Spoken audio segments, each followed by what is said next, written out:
करतोय आत्ताच्या एका महत्त्वाच्या बातमीनं। मतदार यादीबाबत हरकती सूचना देण्याबाबतचा कालावधी आणखी 15 दिवस वाढवा। मनसे आणि शिवसेना ठाकरे गटानं ही मागणी केली आहे। हरकती आणि सूचना नोंदवण्याबाबत आज शेवटचा दिवस होता आणि या संदर्भात ही मागणी करण्यात आली। मनसे आणि ठाकरे गटानं ही मागणी केली आहे।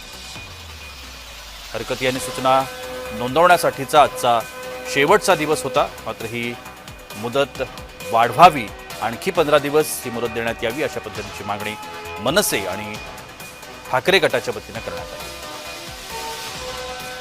मतदार यादीबाबतची हरकती आणि सूचना नोंदवण्याबाबत आज शेवटचा दिवस होता आणि याच संदर्भामध्ये ही मागणी मनसे आणि ठाकरे गटानं एकत्रितरित्या केलेली आहे। आपल्याला सगळ्यांनाच माहिती आहे, महापालिका निवडणुका सुद्धा आता तोंडावरती आहेत आणि त्याची रणधुमाळी सुरू आहे। या संदर्भात मनसे आणि ठाकरे गटाने ही मागणी केली।